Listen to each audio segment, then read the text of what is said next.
while you were speaking, you started me in a slightly different direction, and I was going to start from it. Thank you. So sorry.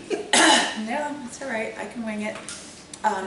Actually, I know some of you here, and you all kind of know what I do, but my husband and I own a farm animal rescue in Bethany. And there are, I don't know, 100 and something farm animals there, and we get up early and we take care of them all day, and we both kind of have to work to make the money. We mostly sponsor it ourselves. Thank goodness my husband went to Yale and is a financial consultant. It wasn't our plan at all, which we were looking for a house. We were going to get married and move in together, and I had a little beach house and I had goats in the backyard, and I was waiting to get into trouble for that. So we decided we needed to get someplace in the country where it was legal, because I wasn't going to get rid of my animals, because it's my thing. We couldn't find what we wanted. And I don't know, it was the harder we tried, we couldn't find what we wanted. It was a Sunday morning, and I don't know what we had a big fight about, but we had this huge fight about something. And he stormed out. And it was probably half an hour later he called me, and I'm like, well, better be apologizing for something, because this is, or maybe he was going to finish it, Anyway, he calls and he's like, I found her house, I found her house. I'm like, what are you talking about? He had driven out to Bethany to look at a house on Ann Drive, which is across from where we had found our house. He passed a little old house on his way there with these beautiful trees in front of it. And he's like, wow, if that one were for sale, that would be the one for us. He drives past, goes to Ann Drive, the house was nothing. Drives back, on the other side of one of the big maple trees is the for sale sign. He pulls over, he calls, he makes an appointment for us to go look at the place, and we're there the next day looking at this house. It snowed. It was March. There was no snow in Milford. I should have figured this out like right away. But there's 8 inches of snow in Bethany and no snow on the coast in Milford.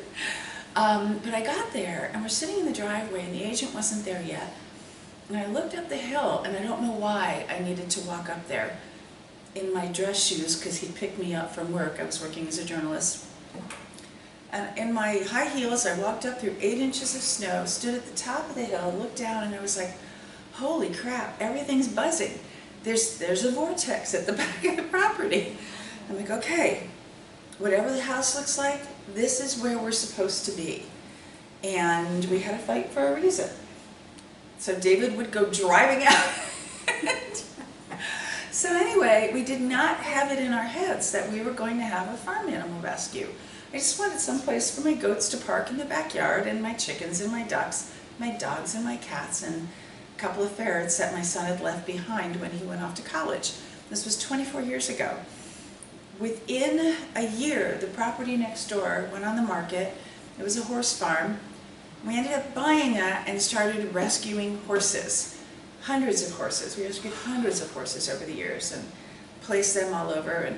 But anyway, it was this dumb fight on a Sunday morning. I don't even remember what it was about. And we probably rescued 600 or 700 farm animals from slaughter and abuse and whatever, and there we are. So I'm going to talk a little bit about animal spirit, because I firmly believe that it was the animals that set that up. And I know a lot of you are going to, you may think I'm crazy by the time I'm done. And if you have any questions, stop me. This can be a dialogue. I'm fine with that. But I've always been able to hear animals when I was a little kid. And when you guys were little kids, you could probably hear them too. But as you get older and you think you're weird, you try and tamp that stuff down, okay? But we can all actually hear animals. The reason that we can is because they are the same spirit that we are. Every living creature, we are all of Creator. We are all of Spirit. So we are all connected. So when I do my work, I also work as a medium, I do animal communication, I do this psychic thing. As I do that work, I'm able to hear my guides. I'm able to turn to my animals who have crossed to the other side and say, I'm stuck here, what do you got? Because it's the same spirit flowing through all of us. Only people who are completely blocked from spirit, and that's ego, and that's a whole other day, can't hear the spirit of another one talking. I'll be walking along and I'll be like, oops, and I'll look up, because I'll hear a worm on the side of the road trying to get out of the road. I'll go over, I'll pick it up, I'll, you know, toss it into the grass. I mean, I look all over the place because I hear these things, and I'm okay with that. I'm okay with being crazy now. It's not a problem. I don't know how to be any other way. So for years, I was trying to figure out, how do I explain the relationship to people with us and animals, and how important they are, and why we need to work with them and not fight it all the time, which we do. It's people who are afraid of understanding animals, because then they have to change how they live. They have to change everything. I used to see the letter Y everywhere. I'd look up in the clouds. There'd be this perfect Y-shaped cloud in a clear sky, and I'd be like, what? Why? Why? And I'm like, I know it's a message for me. What is it? Why? Why? And I'd talk to people about it, and they'd have all these theories, right? One day I saw a perfect Y rainbow in the sky. Why? Why are you doing this to me? Why are you trying? It took me years. And then finally, one of my animals on the other side, Falstaff, a magnificent great horse, was like, Mother, listen to me carefully. It's not the word Y, W-H-Y, it's the actual letter. So I meditated upon the letter Y for a while. And then I was like, oh crap, it's the perfect symbol of our relationship with animals and Creator and everything all combined. So here we have our Y. All right. When we first came to this planet in spirit, we just all shot down, okay? And we're all like ready to go. We're gonna do this experiment called Planet Earth. We're gonna get this right. We're ready. We are going to come down here, and we're gonna take on ego, because ego is our problem. Ego it gets in our way all the time. How do we come down here with ego intact? And one thing that separates us from spirit is ego, because it makes us think that we are all that and unconnected. How do we balance that?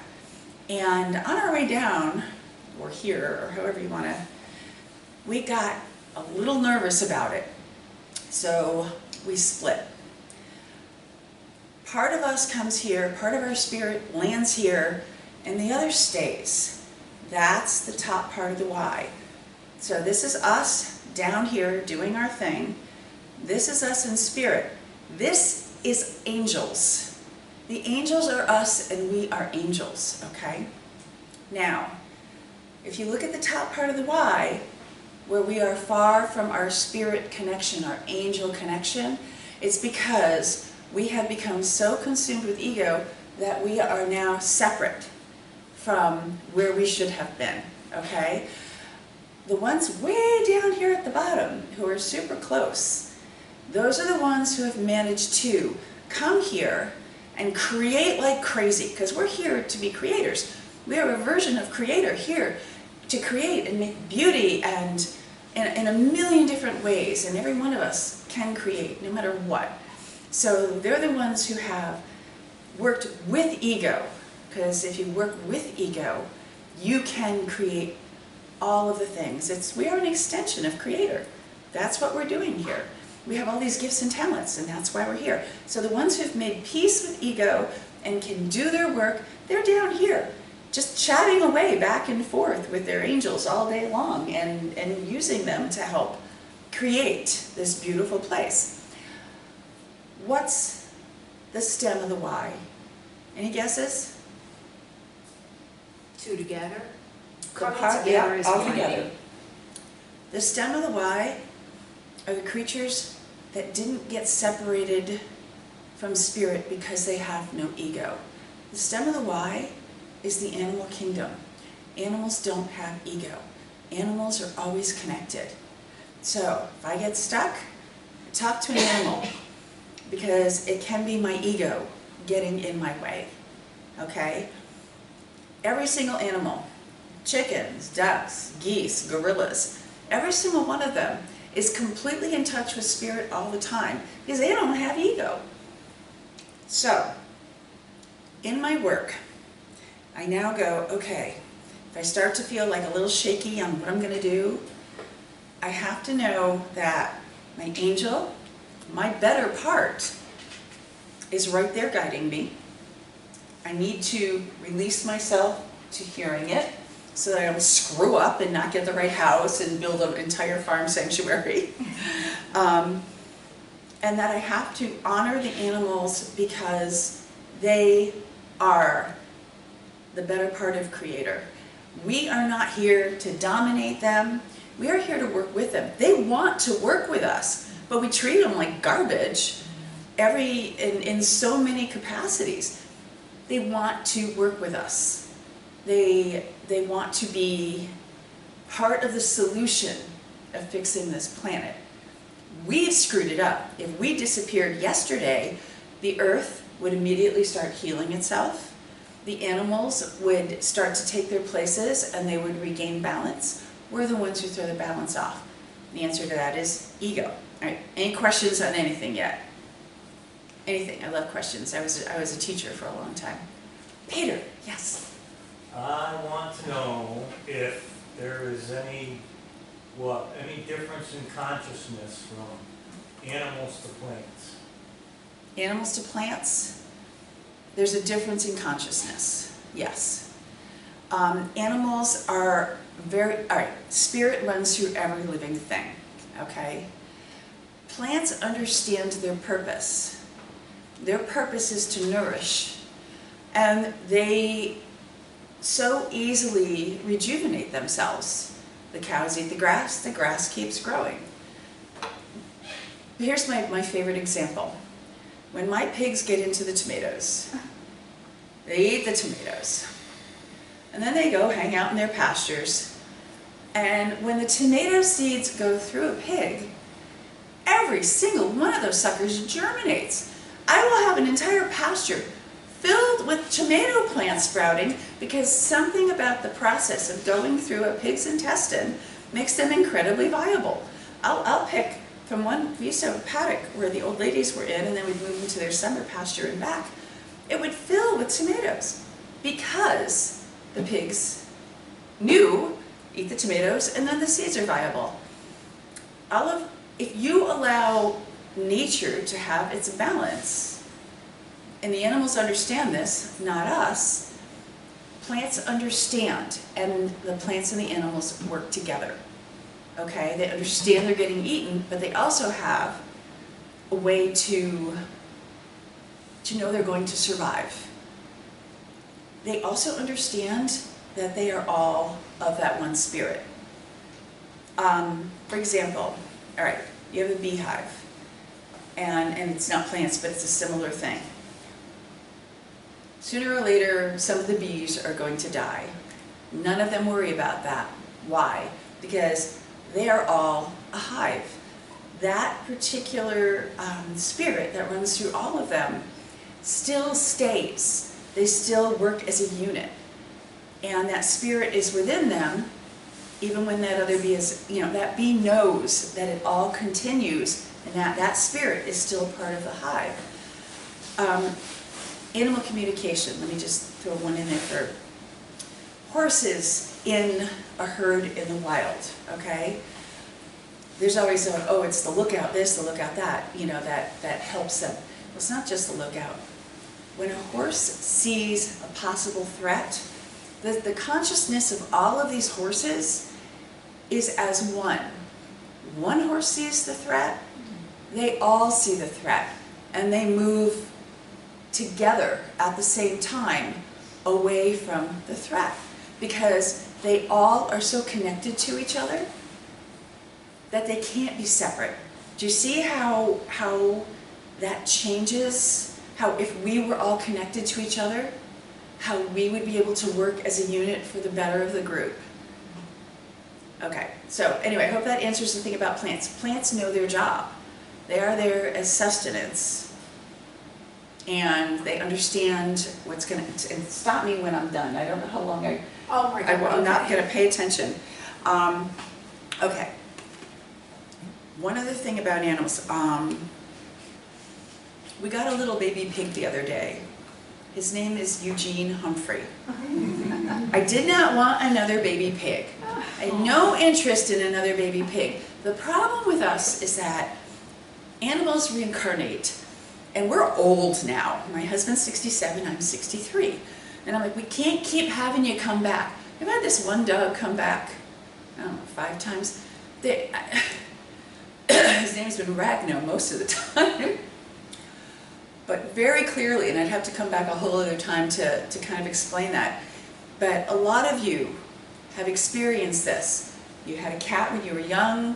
Later on, this cat shows up that reminds you so much of this cat that you had, or a dog that you had, and you're like, it seems so much like it could be so-and-so reincarnated. It is. This one dog was the dog that got me through, you know, the adolescent stage, when you have that dog during your adolescence that is so incredibly crappy, and the only reason you don't jump off a bridge is because you know you can't leave this dog. This is the dog that got me through that. And I didn't understand the next time that dog came back, that it was that dog got me through my divorce. And then, I mean, it's just one thing after another. You've met several versions of this dog. I've known you long enough to have met 3. At least, of this dog. Okay, so there's this pig. Don't want another pig. This woman is bugging me. I rescued this mom that had a litter, and there's all these little pigs and I can't find homes for them. I'm like, I'm not taking in another pig. I'm not taking in another pig. I got pigs coming out my eyeballs here, and I love them all. She sends me one more message, can you help me? And she sends pictures. And I'm like, in one picture, there's this one little piglet, and the ears are bloody. And I'm like, what's with the piglet with the bloody ears? Oh, his sister keeps chewing on his ears. He's got like little stumps, looks like little bear ears and not pig ears, okay? And I'm like, oh crud, I know that I'm supposed to take this pig. I don't want to take this pig, but that's the sign that I'm supposed to take the pig. Could I figure it out? No, I'm too busy, right? So I go there, and let me tell you, catching baby pigs is a special art. But I got that baby pig, got it into the crate, got him home. Put him in the dog room next to the bird room. We got a room full of parrots. He was just like huddled in a ball, didn't move, wouldn't do anything. After a few hours, I'm like, all right, I'm getting this scene in my head. This pig needs to be in the mudroom, right? And still not getting it, still not getting it. So I move the pig's big crate into the mudroom. The second he's in the mudroom, he's just talking away, wouldn't eat a thing, starts eating. And I'm looking at him going, oh, you dumb mother, why didn't you see this? Until about 2 years ago, we had this gigantic pig named Petunia Buttercup living in our house. And she was this, you know petunias, a lady, an absolute angel, the sweetest thing. 650 pounds every night, come on in, sleep on her bed, good girl. And if you didn't get her in time, she was getting out of her pen. She'd break the door. This is my time to come in. And she had all her favorite blankies. She had a heated floor, anything Petunia Buttercup wanted, right? Eventually she developed skin cancer and it metastasized. And she got to where she just couldn't get up. And I'm like, now listen to me carefully, because I cut deals with my animals. From when I'm back, I cut a deal. I say, this is how we're going to do it. And they follow it to the letter. I'll come back another time. We'll do this. Follow it to the letter. And they come back. And I'm like, Toonie, I can't. I just can't. Her ghetto name, Toonie B. That's her rapper name. So you can't do it. I can't. We've got to start. Well, I'm so silly because I'm not allowed to, and I'm going to have to trust that Spirit will take care of us. And even if more come in, I bring this boy home, and I remember Toonie came from a place where they notched the ears, and her ears were notched all over the place. One ear identifies the farm where she's from, and the other one identifies the litter. And she looked like this, like angel wings. And I always called her my little angel wing baby. I adored her. And I said, and she, in the exact spot where Toonie would be in the mudroom, and I realized that it was my second pig with mutilated ears, and it was her. And as soon as I asked, Are you Toonie? And this is a pig who was just like all in a big lump. Okay, and here I am with another pig. Well, we have another pig that lives in the house, Matilda, and she's a little one. And I'm like, well, let's see how this plays out, because usually pigs don't get along. But Matilda, you know, not at first. It takes a long time to introduce them to each other. There's Matilda. I get Matilda out there, and I let him out, and the two of them, talking it up. He follows her everywhere, all around the house, follows her all around the yard, turns into this whole different pig, totally social. And then I realize, and there's one other thing I'm going to talk to you about, and then I swear I'll stop. It's okay. On each shoulder of this pig, I have pictures, I could pass it around.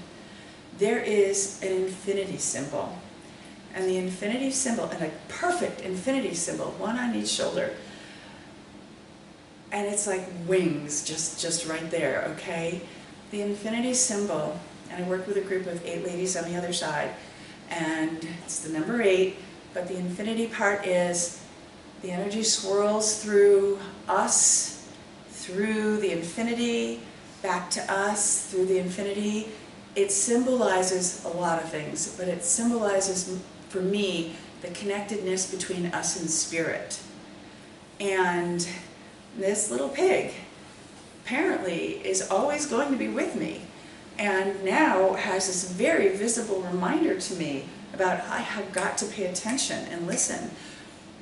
I never thought she'd come back because I didn't cut a deal, and I said, you know, you're just, I'll see you on the other side. Wrong. I don't have control. I've just learned how to pay attention and follow and do the things that I'm told to do, and generally it's the animals. So any questions about any of that craziness? I know all of you have had, who has had animals that you know you knew before, right? And you doubt yourself, don't you? Can't be, can't be, can't be. Why would they leave you?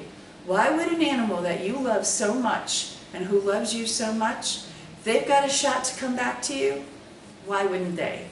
Because their love is so pure and their spirit is so pure, they're able to do infinite things. So anyway, so I have a message of trust, faith, and our connectedness to animals, and we can fight it all we want.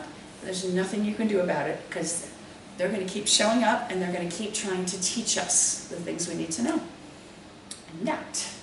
Can I ask one question? Yes. Will they come back as another animal? Yes. Okay. Yes. Not always. They try to make it easy for you to identify them. Okay. But I've had it happen, and I'm like, snuck past me. Anyway. Listen, yeah. the last cat I had came back as my daughter's, one of her llamas. Wow. Whatever it takes. Whatever it takes. I'm trying to think of who I have right now. Wait a minute. I have 2 dogs that had been horses, and I'm like, no more horses. You guys live so long. I'm old. Oh, yeah. They snuck back as ponies, you know, as dogs. The ponies snuck back as And dogs. not small dogs either. No, and they actually resemble. But and 'Cause Boo Ursa. has that long legs, The like crazy- horse legs. She looks like a mini horse. And, Yeah. And Ursa looks so Well, she's a similar pig. to She's a herself pig. as when she was. When she was Ozzy. Yeah. Yeah, and it was anyway. Yeah. So okay, this is a fun, real quick story, if I may. Of course, please. I know. I'm sorry. We just suck You're up the whole good. You're thing. good. Don't worry Okay. about it. My pig, Ozzy Osbourne, I got him this pig. This guy who slaughters pigs and eats them, saw this little runt pig, tried to save, his daughter was trying to save him. They really don't care. These are people who just think of them as food. And then there was something about this pig, and the guy called, he was our hay guy, called my husband and said, look, I'm not going to Kathleen with this. You could say no if you don't want it. And he's like, whatever it is, she's going to figure it out. So tell me and we'll just deal with it. I got this little pig. There's something really special about him. If anybody can keep him alive, it's her, blah, blah, blah. Well, I've never had a pig. I didn't know how to keep a pig alive. He tells me the story. Richie says he'll bring the pig in 2 hours. he comes in with this pig. I've been online doing research. I don't know. Give me horses. I can tell you everything you want to know. But pig, he's this big. He's this little pink thing. And he hands him to me, and I'm like, and I am smitten. And now nothing can happen to this pig. This pig is the love of my life, right? And I mean, over the years, I've told my husband, I'm like, don't make me choose between, you know, you and Ozzy. Ozzy's gonna win, and I love my husband. And he says to me in his little voice, I hear, I'm a rock star. And I'm like, you're a rock star, oh my God. And it turns out his name, when we finally hear his name, which was like the next day, is Ozzy Osbourne. How crazy. Anyway, I had him for 6 years. He was never healthy, but I worked my butt off to keep that boy alive. And then eventually, he had always had a bad back. There's a whole book I wrote about it. And I'm like, Oz, you can't. You just can't. We're getting old, blah, blah, blah, blah, blah, right? And then the day he died was Black Friday. And he was giggling about something. And I'm like, what? And he's like, it's Black Friday. And I'm like, Black Friday. And then he's like, Ozzy Osbourne, Black Sabbath. I'm like, you jerk. Why are you trying to make me laugh? You're dying. You're dying. And he's making me laugh. Anyway, it was a few years later, a friend of mine had a litter of Aussies. One of them was a Ragno. And I cut a deal, and I knew Ragno was in that litter, okay? And there was this little red and white puppy off to the side. And my friend Karen's going, I know you think that that's him, but that puppy is supposed to be yours. So I'm like, don't start with me, Karen. Just don't start with me. I got dogs coming out my eyeballs, right? Anyway, I went home that night, and I'm thinking about this little red and white, looked like a guinea pig. Mm-hmm. You know, the band, the whole, looked just like a guinea pig, right? And I'm like, what does that have to do with anything? And all of a sudden, I see this little vision of my little Ozzy Osbourne, who was so tiny that he spent his first month in a guinea pig cage on my kitchen table. And it was like, oh crap, this is my dog. Let me tell you, having more than one Aussie puppy at a time is stupid. They're crazy. They're crazy. They're messy, they roll in mud, and they've got hair this long, and it's like, it was a hellish year. However, all Ozzy Osbourne ever wanted was a belly rub, right? Every single night I would go out, I'd heat up his blankets, and I would take them out, and he would lay right down, and I'd cover him up with warm blankets from the dryer, and I'd rub his belly, and I'd say, when you were a baby, and I'd tell him stories about when he was little, and I'd sing him a song, and then I'd tuck him in for night-night. This dog makes me tuck her in for night-night and rub her belly every night, or she will not go to sleep. There are some things that just stick. So, yes, it can be something else, but they're going to make it obvious to you. Okay. Okay? Okay. All right, anything else? All right, thank you so much for having me here today. Thank you. I'm happy to be back.